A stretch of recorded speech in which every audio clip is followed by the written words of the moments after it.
சட்டசபையில் இருக்கிற சட்டப்பேரவை தலைவரை பார்த்து நான் ஒரு கேள்வி கேட்கிறேன். உங்களை நான் வன்மையா கண்டிக்கிறேன். ஆமா, அதாவது என்னன்னா, அதாவது உங்க வேலை நான் எம்எல்ஏக்கள் அமைச்சர்கள் இவங்க எல்லாரையும் வந்து ஒண்ணு கூட வச்சு மக்களுக்கு என்ன நல்லது செய்யணும், அதுல என்ன குறைநிறைகள் இருக்கு அப்படின்னு கேட்கறது உங்க வேலை.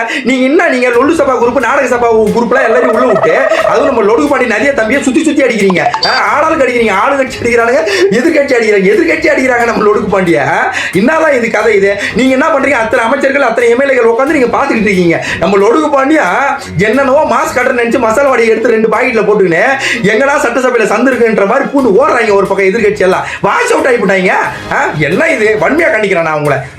அதாவது சட்டசபை தலைவர் நான் வன்மையா கண்டிக்கிறேன். அடுத்த டைம் அண்ணன் வரும்போது நீங்க என்ன பண்ணுங்க, எல்லா பக்கமும் கேட்டை போட்டு லாக் பண்ணி வச்சிருங்க. சட்டசபையை விட்டு வெளியே நீங்க அடுத்த வாட்டி ஓடவே கூடாது. இங்கே தான் குமுறுவாங்க. நீங்க வாங்கினே தான் இருக்கணும், குமுறி அழுதுனே தான் இருக்கணும்னு நீங்க அந்த பூட்டை போட்டே ஆவறீங்க. ஆமா, நான் சொல்லிவிட்டேன் நான் அப்புறம்.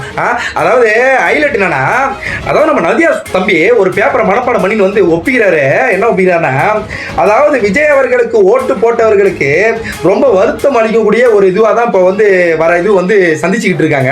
ஆமா, ரொம்ப வருத்தப்படுறாங்க மக்கள் வந்து ரொம்ப வருத்தப்படுறாங்க. என்னன்னா, அந்த மனுஷன் 108 தொகுதியில் தானே ஜெயிக்க வச்சு, அடுத்து 234 தொகுதியிலும் ஜெயிக்க வச்சு எதிர்கட்சி ஒண்ணுனே நம்ம கொடுவாமூர்த்தி இருந்ததே குளத்தூர்ல போட்டோம். அந்த மாதிரி நம்ம சேப்பாக்கத்தில் அடுத்த வாட்டி விஎஸ் பாபு நிக்க வைக்க போறான்னு ஒரு தகவல் வந்துகிட்டு இருக்கு.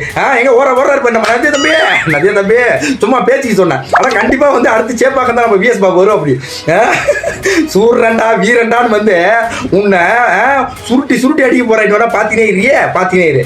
இதுல என்ன கதைனா, இப்ப என்ன உங்களுக்கு பிரச்சனை? உனக்கு அந்த ஆளுக்கு வந்து இப்போ 144 தடை தான் கேள்விப்பட்டிருப்பீங்க. ஆனா 144 பேர் ஆதரவு கொடுத்து கேள்விப்பட்டிருப்பீங்களா? போலன்னு போலக்குறாங்க. எரிஞ்சு போகுது. குண்டிகிண்டிலாம் எரிஞ்சு போது ஓடுறாங்க. ஒரு பக்கம் சட்டசபையில என்ன சட்டம் இருக்கு, அந்த சந்திர மக்களுக்கு என்ன செய்யலான்னு பார்த்தா, சட்டசபையில சந்து இருந்தா போதும் நாங்க எகிரி வச்சு ஓடுன்ற மாதிரி இவனுக்கு வந்து பிளான் பண்ணிட்டு இருக்காங்கப்பா. எப்பா இவனுக்கு வந்து உண்மையா வந்து சட்டசபையில பேச வரலப்பா. இவனுக்கு லொல்லு சபா குரூப் பா. இவனுங்க ஐயோ கூச்சமே இல்ல.